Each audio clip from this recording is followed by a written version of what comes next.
ഹിന്ദി പഠിക്കാൻ താല്പര്യപ്പെട്ട ഈ വീഡിയോ കാണുന്ന എല്ലാവരെയും സ്വാഗതം ചെയ്യുകയാണ്. ഒരു താങ്ക് യു പറഞ്ഞോട്ടെ സബ്സ്ക്രൈബ് ചെയ്ത എല്ലാ പ്രിയപ്പെട്ടവർക്കും. അതുപോലെ വീഡിയോ കണ്ട് ലൈക്ക് ചെയ്യുകയും ഷെയർ ചെയ്യുകയും നല്ല കമൻറ്റ്സ് ചെയ്യുന്ന എല്ലാ പ്രിയപ്പെട്ടവർക്കും വളരെ നന്ദി. നമ്മുടെ അകത്ത് പലതരത്തിലുള്ള ഫീലിങ്സ്, ഇമോഷനൊക്കെ ഉണ്ട്. ആ ഫീലിങ്സിനെ നമ്മൾ വാക്കുകൾ കൊണ്ട് പ്രകടിപ്പിക്കുന്നു. ആ ഫീലിങ്സ് ഒക്കെ നമ്മിൽ നിന്നും പ്രകടമായി വരുന്നത് വാക്കുകൾ കൊണ്ടാണ്. സ്നേഹം, സമാധാനം, സന്തോഷം, വിശ്വാസം, പ്രത്യാശ, കോപം, സംശയം, വിരോധം, അമിത ചിന്ത, ഇങ്ങനെ പലതും. ചിലതൊക്കെ പോസിറ്റീവായി കരുതുമ്പോൾ മറ്റ് ചിലതെല്ലാം നെഗറ്റീവായി കാണുന്നു. അപ്പോൾ ഇപ്രകാരമുള്ള ഫീലിങ്സ് ഇതിലേതെങ്കിലും അകത്തുണ്ടാകുമ്പോൾ ഹിന്ദിയിൽ എങ്ങനെയാണത് വാക്കുകളിൽ കൂടെ വ്യക്തമാക്കുന്നത്, അത് അറിയുവാൻ ഈ വീഡിയോ സഹായിക്കും. ആദ്യമായി ഈ വാക്കുകളുടെയൊക്കെ അർത്ഥം നമുക്ക് നോക്കാം.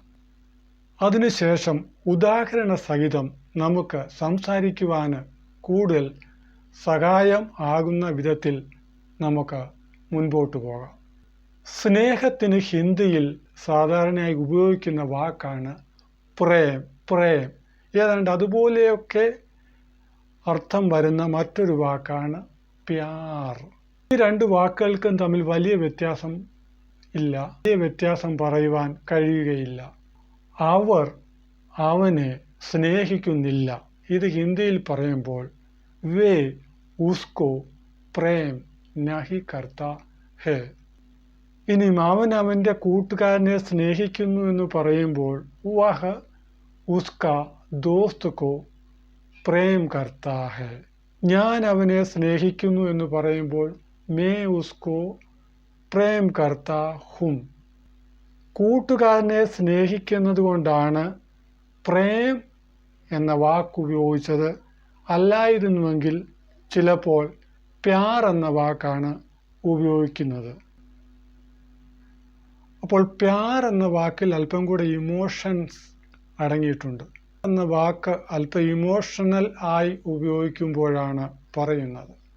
വിശ്വാസം എന്ന വാക്കിന് വിശ്വാസ് എന്ന് പറയാം, അല്ലെങ്കിൽ ആസ്ഥ, ഭരോസ എന്നും പറയാറുണ്ട്. സന്ദർഭമനുസരിച്ചാണ്. വിശ്വാസ എന്ന വാക്ക് ചേർത്ത് നമുക്കൊരു ഉദാഹരണം നോക്കാം. നിനക്ക് അവനെ വിശ്വാസമുണ്ടോ? ചോദ്യമായതുകൊണ്ട് ക്യാ പറഞ്ഞു തുടങ്ങണം. ക്യാ തുജെ ഉസ് പർ വിശ്വാസ് ഹെ, അല്ലെങ്കിൽ ഭരോസ ഹെ. ഉണ്ടെന്ന് പറയാൻ ഹാ മുജേ ഹെ, ഇല്ലെങ്കിലോ നഹി മുജേ ഭരോസ നഹി ഹെ. വെറും ഹായോ അല്ലെങ്കിൽ നായോ പറഞ്ഞാലും മതി.